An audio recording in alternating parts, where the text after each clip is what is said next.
Welcome to the Wade Borth Podcast, where knowledge unlocks new paths and simple steps today create powerful changes tomorrow. Let's get to it. Hello, and welcome back to the Wade Borth Podcast.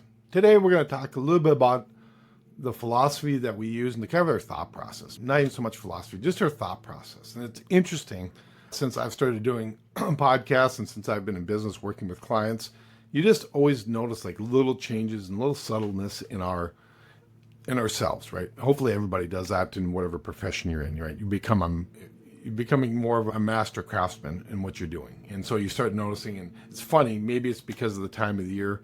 I got my son is graduating from high school during this recording. It's like transition in seasons in life, and you start reflecting, you start looking back, and you start saying, how did I used to talk about this? What was my approach? What was I thinking? And I don't know that my thinking has changed, but what I really noticed about how I do business and who I do business with is that it's got a lot more intentionality to it. And what do I mean by that? It's like the intentionality is all about, why do we do and how do we empower people, right? So I love to have, one of my favorite books is The Go-Giver. And The Go-Giver talks about, what value are you bringing to people? And so sometimes the value might come in a lot of different ways. And one of the things that if you probably listened to us since the very beginning of our podcast, you've probably noticed the change a little bit too, is that it's more about bringing awareness to people first. Having you become aware of what is it they want, right? What's going on in their lives that they want change? How, I love the question, what keeps you up financially? Financially, what keeps you up at night? And also now that's the awareness. It's like, there's pain in my life. I don't like the way something's working out. I don't like the way the future might look. I don't like whatever, right? There's something I want to change. So it's that initial awareness that we have with people. And sometimes that's the hard part is like, you're not comfortable with the way things are, but you're not sure why. And so sometimes that's the hard, I would say the hardest conversation. Sometimes actually that's the most, probably the best part of my business, helping people come to the realization like, this is what I want changed. And once that's there, then that actually becomes very exciting because then it's like, we see what that is. We don't, there's an issue out there and we can fix that. If we can fix that for you, that's fabulous. But at first it's having an understanding of what that is because again, that's the awareness. So that's step number one. Step number two is education. And once you're aware of something, then we can start educating, like, what is it you want to do and what are the options of how we can solve that? And I think there's a lot of people that want to, hop to product, right? So what's the product? Well, again, product without understanding, we call it malpractice because it's not, I don't have an understanding what the problem is. So how can I say what the product is that should fix it? Let's think about this. Let's get an awareness in who you are and what you want. Understand what the problem is. Let's get educated on it. Because really what I try to do and what we try to do as an organization is we want to educate to the point where you know enough to make an informed decision what's best for you. Because who knows what's best for you more than you? Who knows who's your biggest advocate? You are. All I'm here to do is help empower you to take that action. And that's the third part is taking action. So let's just kind of step back here real quick. It's about awareness, right?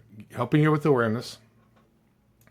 Getting an understanding of why do you want to change? What is it in your life that you want different in the future or even now that you're looking for? And then secondly is like, let's bring some education to that.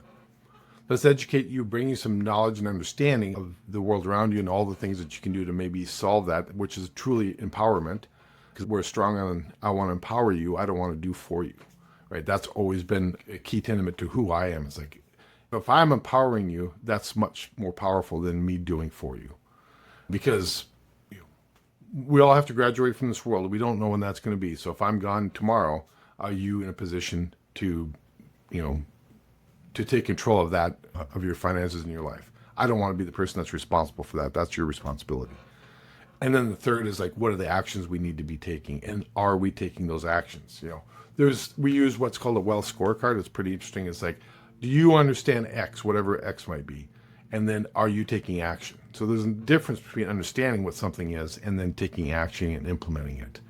So it has to be in that order because if you're trying to implement something and you don't know what you're trying to solve for, it's just like shooting darts in a dark pool hall, right? So it's like you're walking around in circles. You don't even know if you're on target or not. So it's really understand what you're trying to solve for and getting really clear about that. That's the first step. And then coming back and say, what actions can we be taking? What should we be doing? What products should we be using to help solve those problems? And if you're not doing that in that order, at least, in that flow, I really question, are you really solving your problem? Or are you solving, what I would call the internet's problem? Because I hear this all the time. Well, the internet says to do this. Well, that might be great, but does that align with your values? So I would have you come back. I would say, let's have a discussion around this, because this is why what I would say makes me so different than a lot of people in our industry is that they all say, well, we want to know your risk profile. Why are they doing that? Is that so to help you to bring knowledge and understanding to you, or is it to help them for them liability purposes? I would say probably the second. So I would just encourage you to say, do you want somebody to empower you, or do you want somebody to do something for you? And I'm here to help empower you to take control of your finances and solve those issues in your life that I can bring some expertise. I'll stick to my lane. I know where I'm very good at. I know where the discussions that we can have. And if it's outside of that, we have a whole network of people that we can definitely refer over to you to help you solve those other problems. But I know, where my expertise lies, and that's in the transfer of risk and the transfer and bring certainty to your financial futures by use of certain products. So, but it all starts with understanding who you are, what your goals and visions are, and then what we can do to help empower you to take control of that. So thank you for your time. I appreciate it. Again, share this message, share this with anybody that you think would like to hear the same conversation. Hop on our website, schedule a call. I'd love to have a conversation with you. Thanks for listening. The first step to something better is seeing it differently. Stay sharp, stay focused, and we'll talk again soon.